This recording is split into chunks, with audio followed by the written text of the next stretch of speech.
Hello and welcome back to the Ladies Wrestling Griot podcast. It feels really good to be back for the second season of this awesome podcast.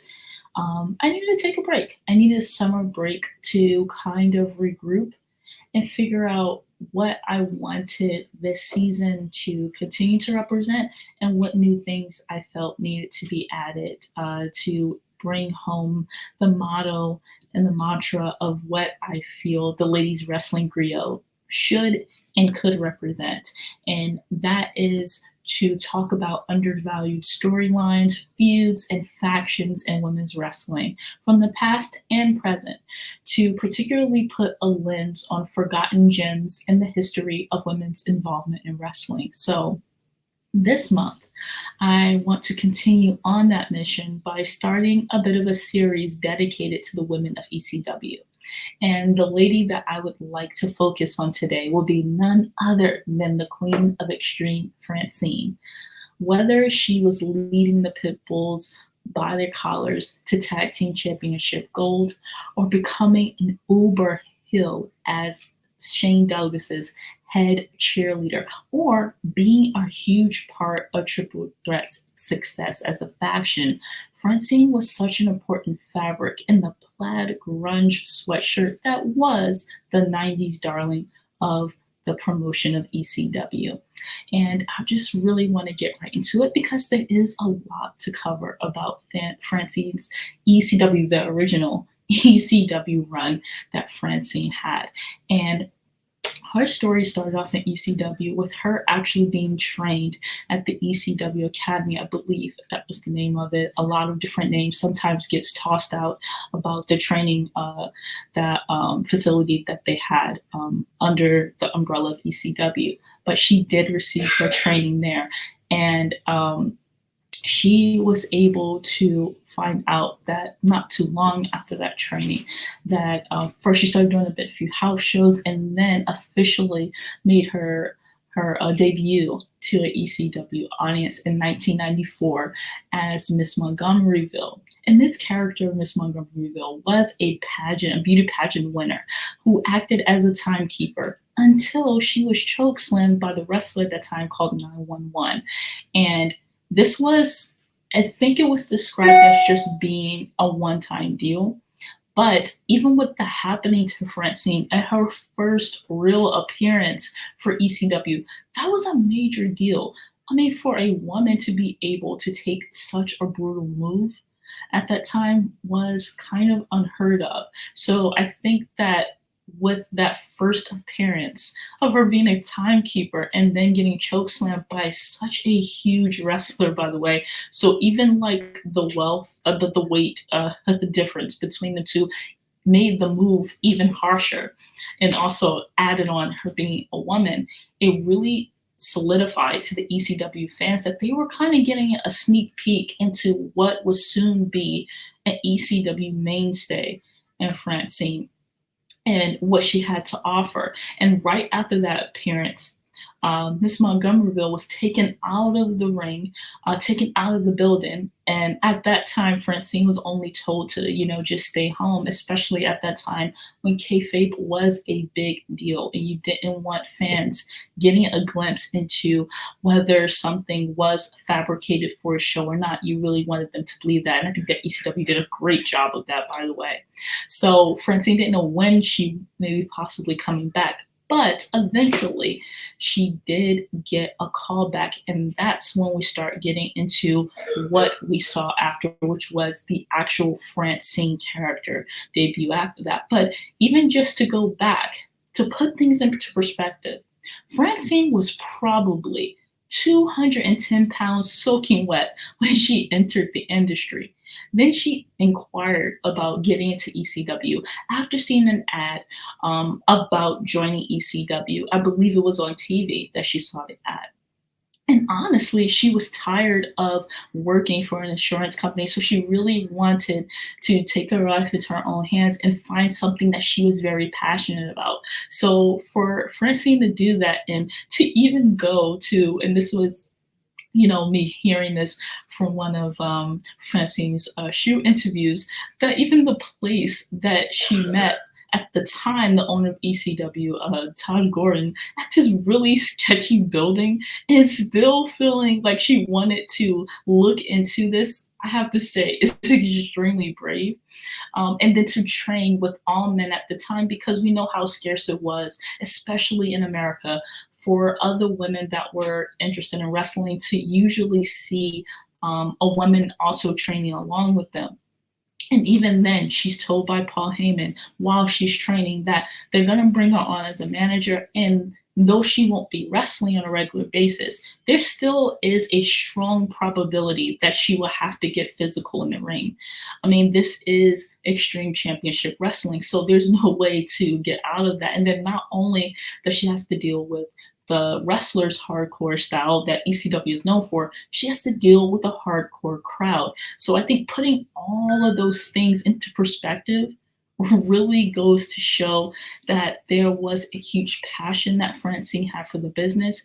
And she has said on numerous occasions how she really wanted to make it clear that she was there to work. She wasn't there to be eye candy, even though, obviously, as we all know as fans, Francine is very easy on the eyes, but she did not want that to be everything. She really wanted to show that she was very passionate about being a manager, and she was very passionate about the brand of ECW and wanted to have an intricate and essential part to that. So you see all of that go into everything that made her want to actually be a part of this, and how she took a lot of chances as a woman getting into a company like this that was, of course, very male dominated at this time.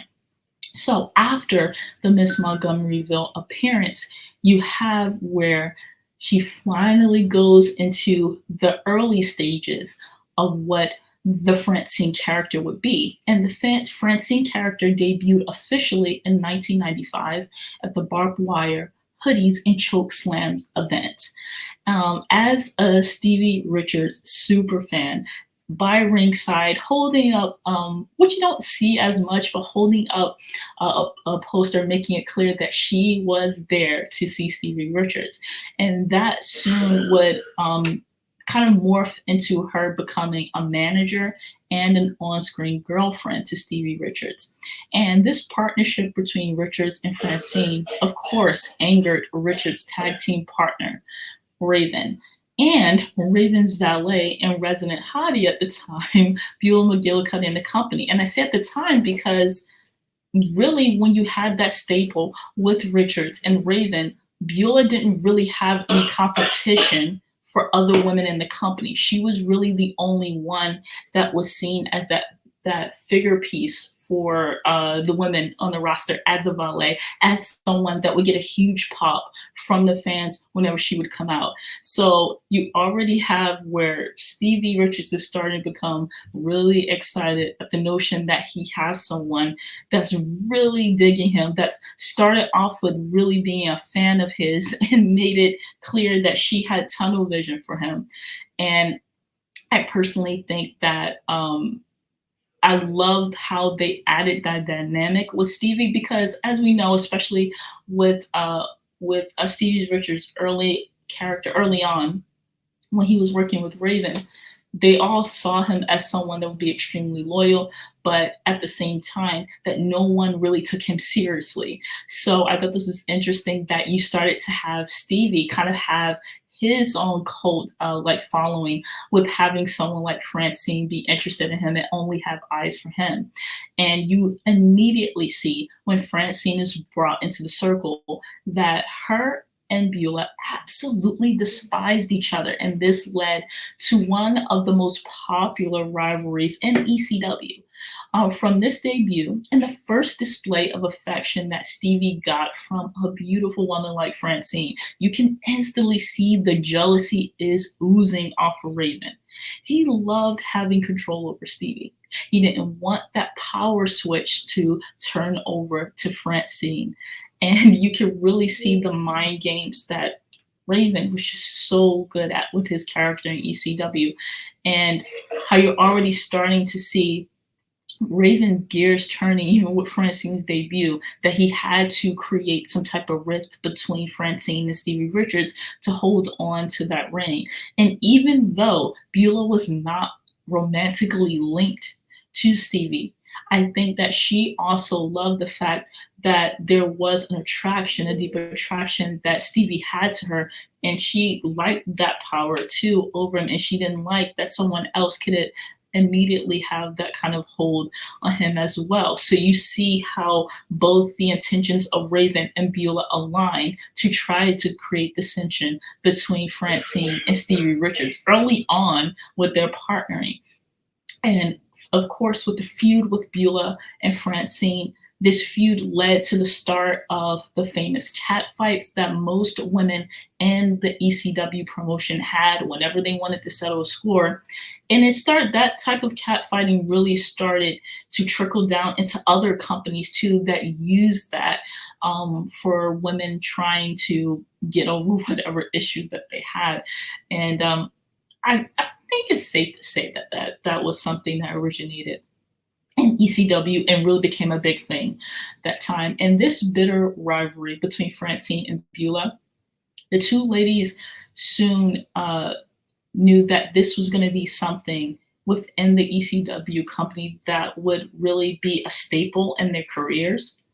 And with this dissension that you already had between the two ladies, it led Stevie Richards eventually to turn his back on Francine because he really bought into what Raven and Beulah had put into his head about Francine.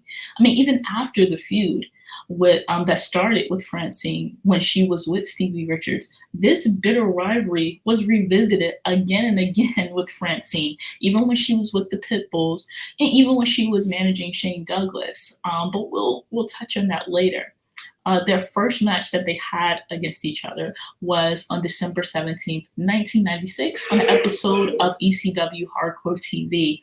And I always felt that Beulah and Francine had really great chemistry. Of course, these matches are not a Steamboat Flair type of match, but I think that with the promos that they would do against each other, especially as their time in ECW progressed, I think it became very strong. These were two women that really knew what character worked for them and how they should represent themselves and how they should showcase what they brought to the table. So I think it worked quite brilliantly for their feud. And it'll always be one that people would talk about. So that was a big highlight in the early stage of Francine's career. And whenever they brought it up later, it was always a good fit.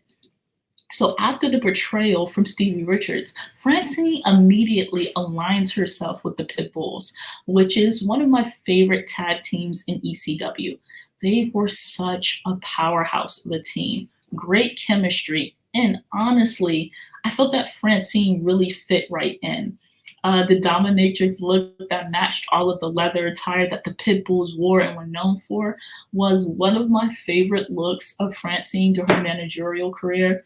However, in several interviews, Francine has stated that this really wasn't something that she was a fan of. The look, it didn't fit her real life personality. And you could tell looking back now that there were times when you saw her in promos or something that you could tell it was almost like she had to push herself to feel comfortable doing that. And I can completely understand, but I really feel like even with the apprehension that she had from the look, Francine fully put herself into feeling comfortable with managing the Pitbulls. And I think it was a great fit overall when you think about that time in her career. I think that she really made a name for herself at that time to really take on the moniker of being the Queen of Extreme with the Pitbulls because they were such an intense team.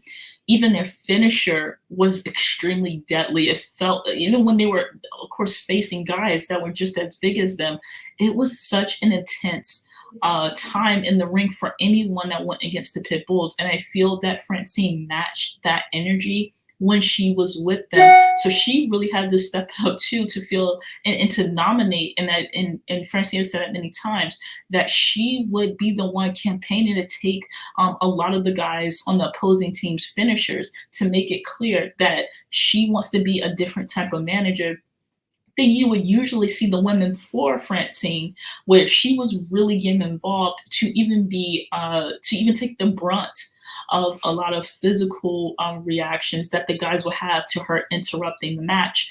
And I really think it helped to set her apart because she knew where her strengths were. And one of them was being able to take some brutal moves. And she did a great job of that. But then you also saw that she really fit like she wanted to have that chemistry with the pit bulls to really show that even though she was with Stevie Richards, and that was where her head was at this time when she started managing them. It was all about the pit bulls.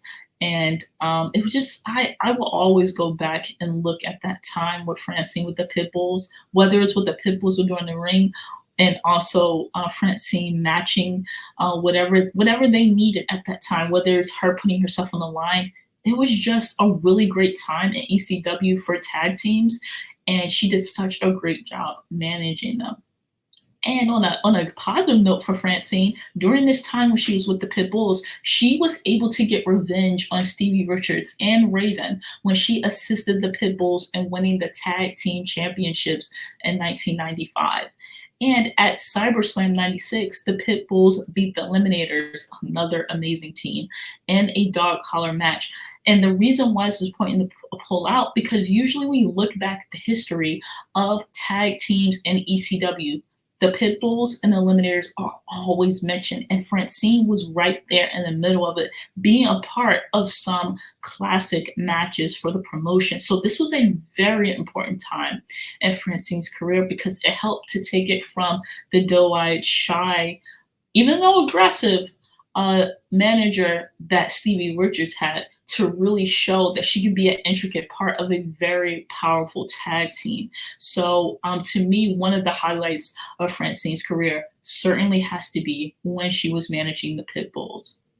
And one other thing to highlight during this time was Francine also led Pitbull number 2 to win the ECW television championship from Shane Douglas at Fight the Power event in June 1996. And this was after Shane Douglas had assaulted her and gave her a belly to belly. So at this time, you start to see Francine really help the Pit Bulls to hit a lot of goals that they had, either solo or as a tag team. You start to see Shane Douglas come into her arena and really start to physically and verbally assault her. And of course, she is she's hurt by this, but at the same time, none of us would think, especially with the way that Shane Douglas had berated her and attacked her, and the huge part that she played in the Pit Bull's success, that she would actually turn on the Pit Bulls and go with her mortal enemy at the time, the franchise, Shane Douglas. And at this time, just like Francine, Shane Douglas was really hitting his stride as a champion.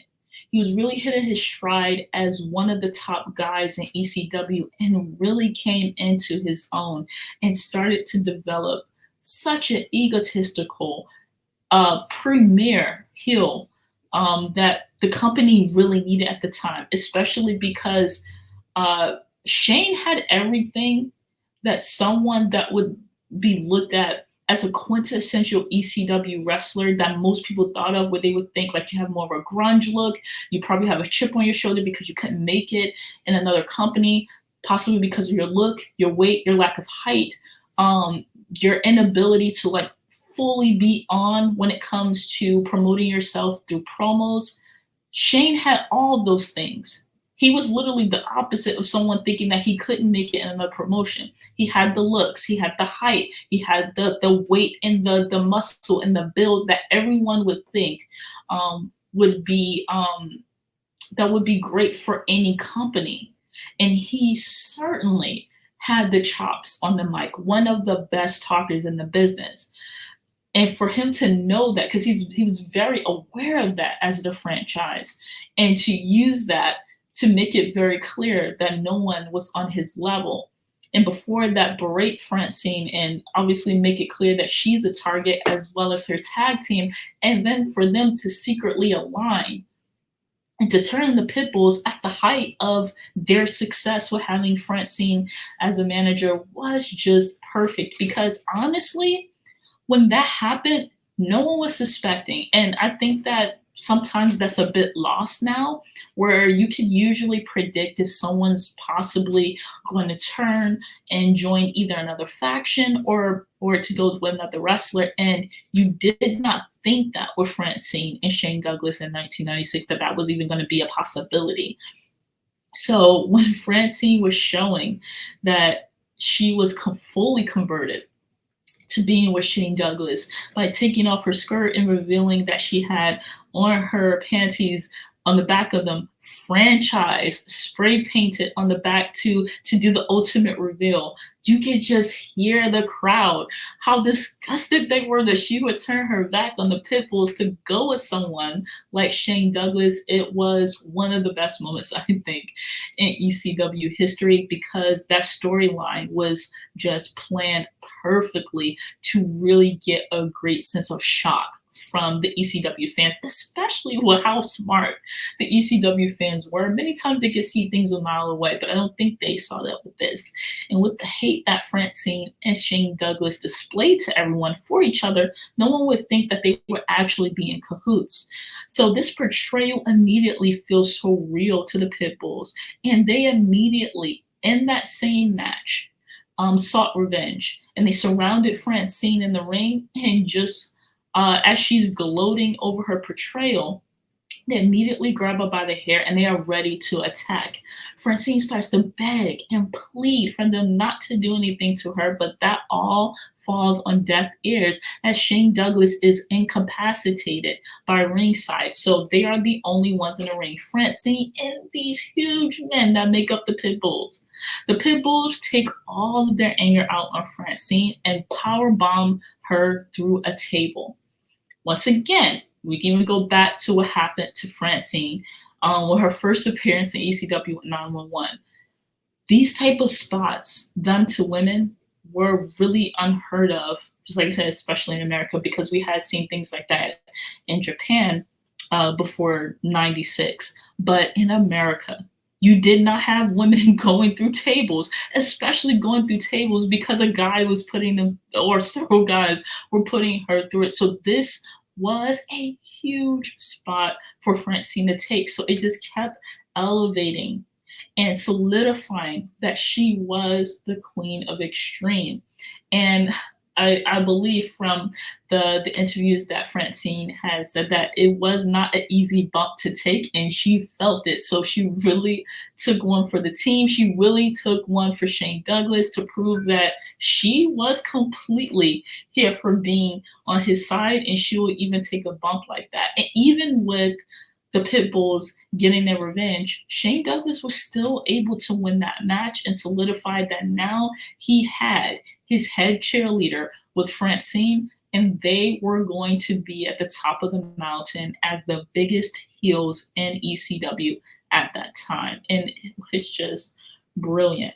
This calculated tactic took her and Douglas into the stratosphere in ECW. And it was just really cool to see this persona that you had from the franchise, Shane Douglas and Francine. You know, they were the cool kids in the locker room. And it was a memorable reign, 1996 through 1999. And there's so many amazing things that came from that time that Francine and Shane were together, especially when you had things like Tommy Dreamer and Shane feuding. But then because Tommy was managed by Beulah, you had where we revisited that famous feud between Francine and Beulah. And I feel that this time, this reiteration of their feud was better than before because you really had where Beulah honed in to her character and Tommy did as well. And just like Francine and Shane were the perfect pairing, Tommy Dreamer and Beulah were made to be together on screen. Obviously, you saw later on in life off screen too, but it was the perfect pairing. So you had Tommy and Beulah, who everyone liked rooting for. And then you had Shane and Francine, the crowd loved to hate. And I'm not saying hate like how they do now, where they'll probably boo them, but then off screen they'll talk about how much they fans really love them. No, they were really hated. And I loved how you didn't have a middle ground with both teams. It was either you loved Tommy Dreamer and Beulah or you hated Francine and Shane. And it was fun to see this feud play out. Francine and Beulah had already had animosity, so we were just building onto it. And sometimes, and this is cool that was happening at this time, everyone, of course, was very excited to see Shane and Tommy feud.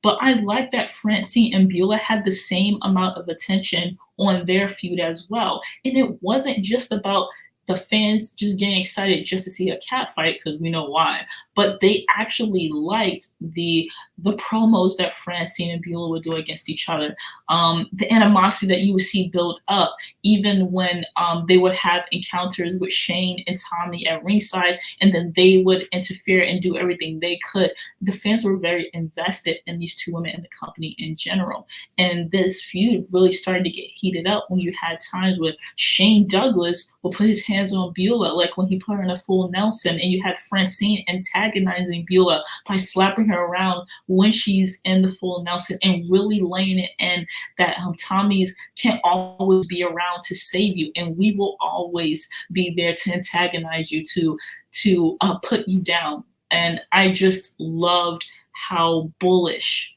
and predatorial you started to see Francine's character become when she was with Shane. So we had this culminate into a tag match, a grudge match, and part cat fight that took place. And it was the highlight, in my opinion, one of the highlights in Francine's times where she would have in ring action. I felt that the build up, the promos, and the confidence that Beulah and Francine really started to have with being in the company for about like a year and a half, I think at this point, was really top notch. And Francine and Shane were on such a power trip at this time, and Beulah and Tommy were like completely wrapped up in like this grunge type of love, this like Romeo and Juliet love affair, and Tommy would do absolutely anything for her, and Beulah knew that. But at the same time, she was just as enamored with Tommy. So it was really cool to see how both sets of Francine and Shane and Tommy and Beulah were just completely connected into what their opposite goals were in the company, and how that aligned with having, to me, a perfect feud. So we can't, talk about Shane and Francine together without bringing up that feud with Tommy Dreamer and Beulah. It was just perfect. And we also can't talk about this time in Francine's career without talking about the Triple Threat faction, which was conceived by Shane Douglas to be a premier heel staple in ECW.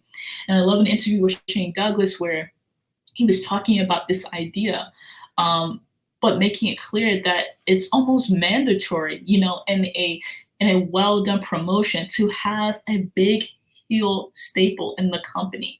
And usually that comprises some of the best workers, some of the best talkers in the company being the head of that faction. So the first iteration of Triple Threat consisted of Shane Douglas, Brian Lee, and Chris Candido, and of course Francine. And the next and final phase featured Shane Douglas, Candido, Francine, and Bam Bam Bigelow. And I'm not gonna lie, I love more so the final phase of Triple Threat faction, because I feel like everything came together.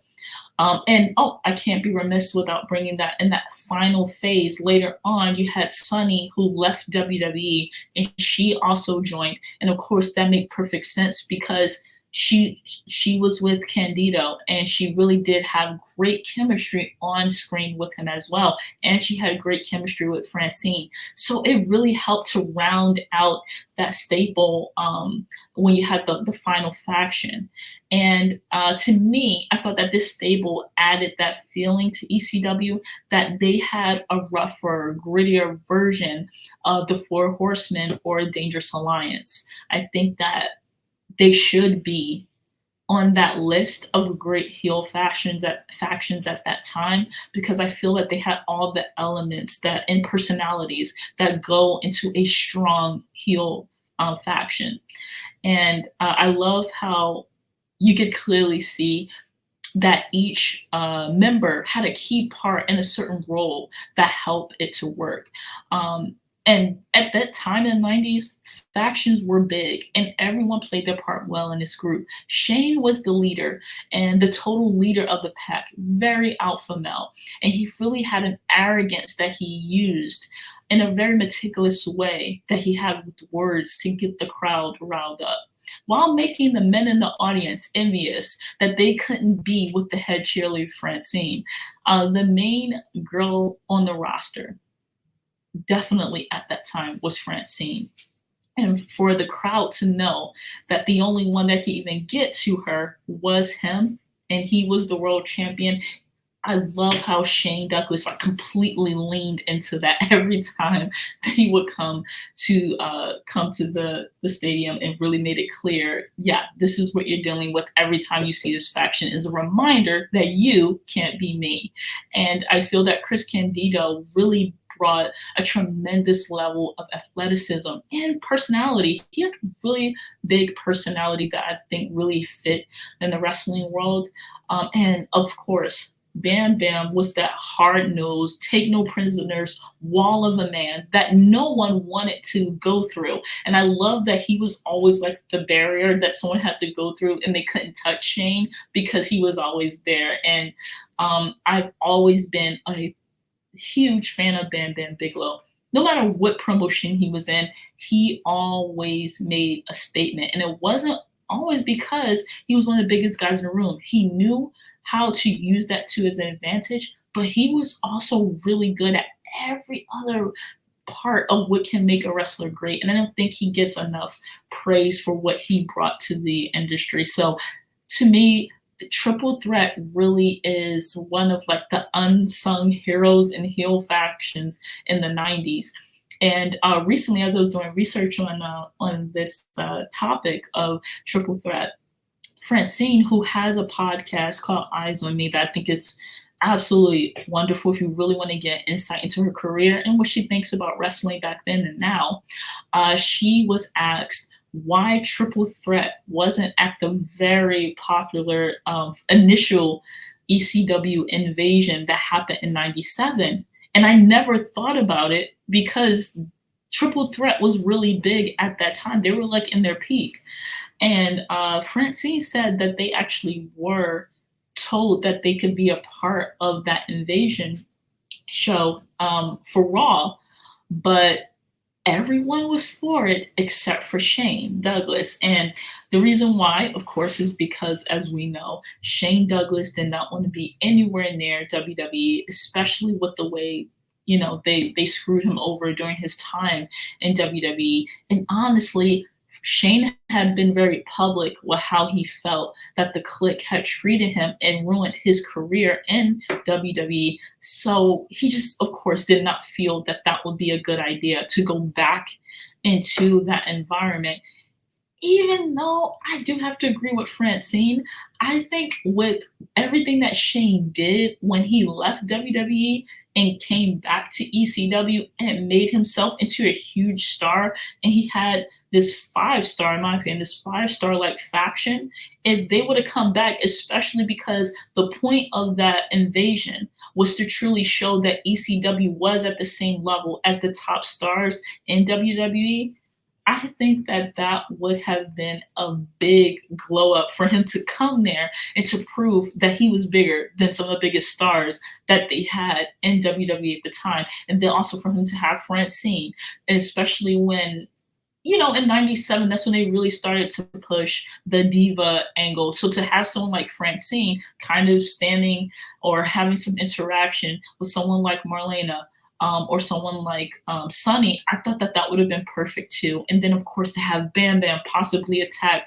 especially if they would have played on Bam Bam's size and had him attack someone that was much smaller than him to show that they really have some powerhouses in ECW, and Candido too, to really take it to someone that was really big in the company at that time. That could have been a really cool segment. So even though you can't change history, now my mind really does think, what if Triple Threat would have actually made an appearance at that first ECW invasion in WWE? But you can't focus on the past, but it really would have been cool. And now, anytime I go back to see that episode of Raw, I am going to think about Triple Threat and how they just sort of been perfect for that episode. But with this glorious time that Shane Douglas and Francine were pretty much ruling ECW as far as heels, sometimes good things come to an end. And because at that time during Shane Douglas's run, wrestling became huge all around the world, but specifically nationally, a lot of people started getting picked from ECW and taken into a much bigger time in their careers. And the top two companies in America at that time were very interested in a lot of top guys in ECW, and Shane Douglas was no different. WCW called and he answered, and that just stopped the amazing run that Francine and Shane was having together. But of course, because Francine was a mainstay and really at the top of the ECW women's locker room, she just had to keep moving forward. So she was paired off at this point in her career with Tommy Dreamer. And she started to manage Tommy, and I understand that the company wanted Francine to manage a big star because it wouldn't make sense for her not to at the level that she was in her career. But I feel like this pairing was a bit off. It did not make sense to me, especially for years. Francine enjoyed torturing not just Beulah and their feuds, but Tommy Dreamer. So it didn't really make sense for them to just naturally come together in this harmonious fashion after being at each other's throats and literally with their personalities on screen being the polar opposite of each other. It was an odd choice, especially because, in my opinion, even with Beulah being absolutely amazing with Tommy didn't really seem like he needed assistance, whether it be on the mic or with his matches. So it didn't really make sense for him to be paired with her. And even then, even with me feeling like it was a bit off, Tommy still had some great feuds during this time when Francine was managing him, and Francine had really come into her own with knowing like the timing on when she should interfere with the match, with being able to grab the mic and have some great promos during this time. So it wasn't like it was negative. It's just that that would not have been my first choice for someone like Francine to manage at the time. And maybe the higher ups felt the same way of the fact that this wasn't really the best couple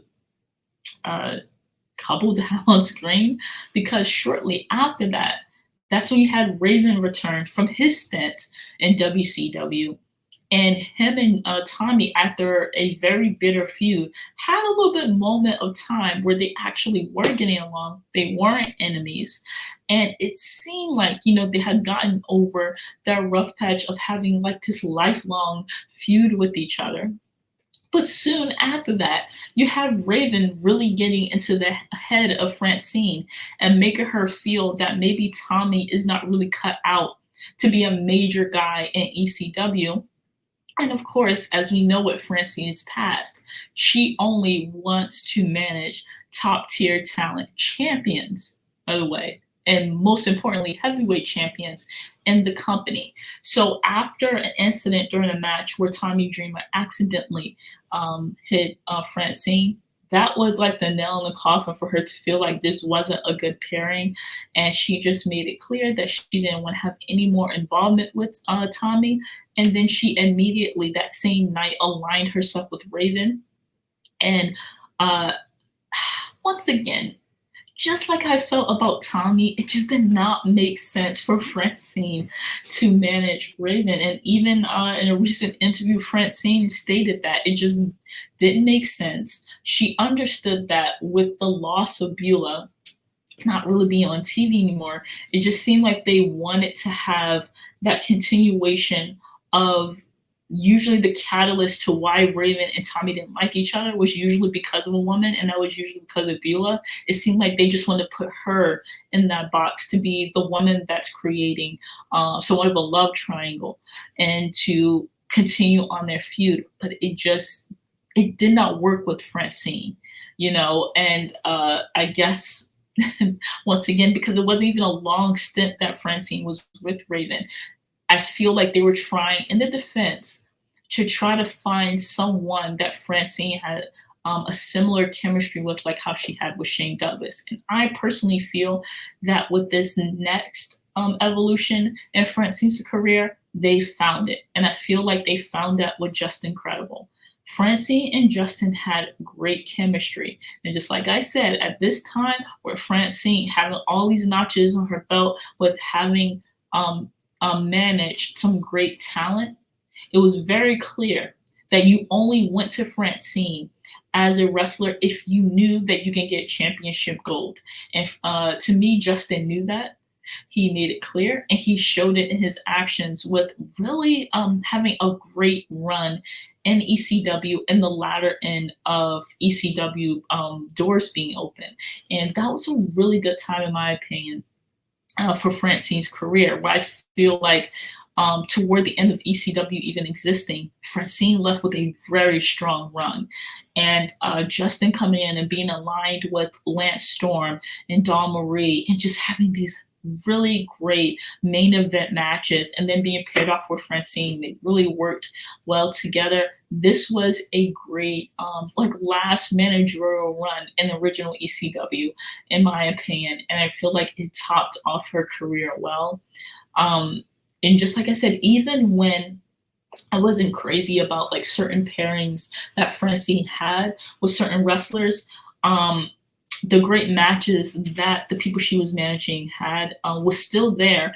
And also she was really becoming strong in her managerial role and really showing how well she could speak on the mic and how she really clued into when she's supposed to strike, when she's supposed to be there for whoever she's managing. So there will never be any complaints there with any point in her time in ECW, because it was truly fun to see someone who, especially once again, we're taking a perspective, the time period that Francine was in the business. You didn't really have women in America get that type of push and to be able to hang on to it, for that long and be that have such strong runs throughout. That point, I think is about maybe 7 years. That's a big deal. So it's a pleasure, to look back and see how many great moments happened with Francine being in the middle of a feud or being part of a faction. Yeah, it's really cool to look back on.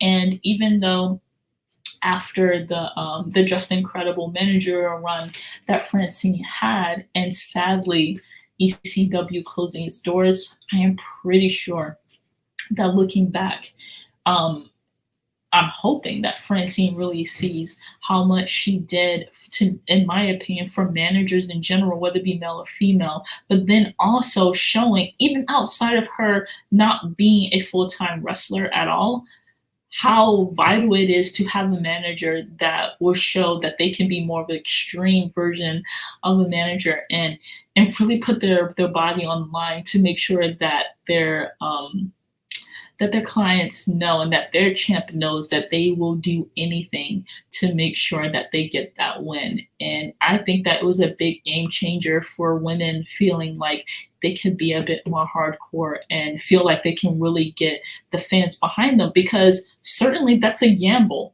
Doing that with as a, even as a promoter at the time, that's a gamble, having a woman initially try to do those type of bumps without possibly having the fans feel really really grossed out by that type of violence being enacted on a woman. But the total opposite happened in ECW, where they saw, yeah, she really fits in with this company. She's hardcore.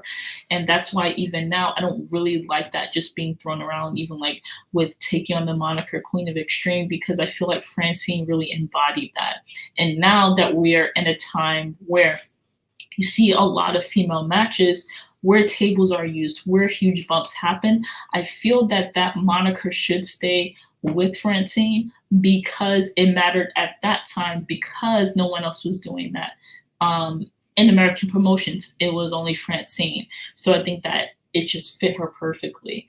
And yeah, that is my spotlight, my focus, my whole timeline of Francine's amazing run in ECW.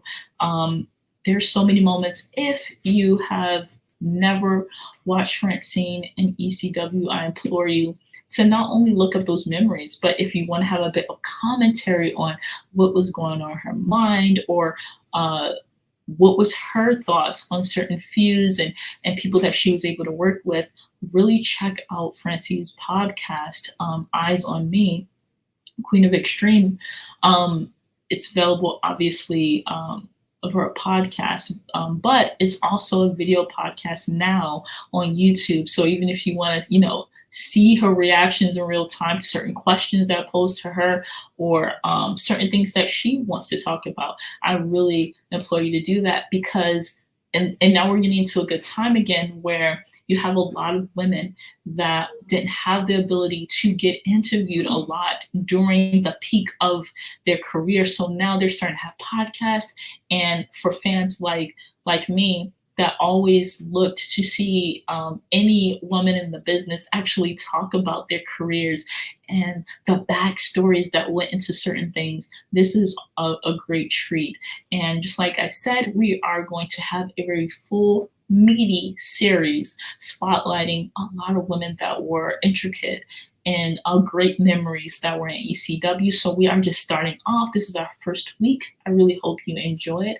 And I love seeing the comments about what people really liked about someone that was spotlighted like Francine. So I would just love to see comments on what your favorite moments for Francine. Maybe you're new to discovering ECW or Francine's role in it. So what is it that you think is really cool? And once again, taking things back into the fact that so many things weren't done at that time. So it made Francine's run quite revolutionary. But I hope you enjoyed this episode. I hope you come back to see who else would be featured in this ECW series that I'm going to be doing over this month. And it might stretch out a little bit into September, because now there are more memories with women in ECW that I'm thinking about. But I definitely hope you come back. I hope this sparks your passion to want to look up these memories and to go into some great moments in women's wrestling history. And I hope you come back. Bye.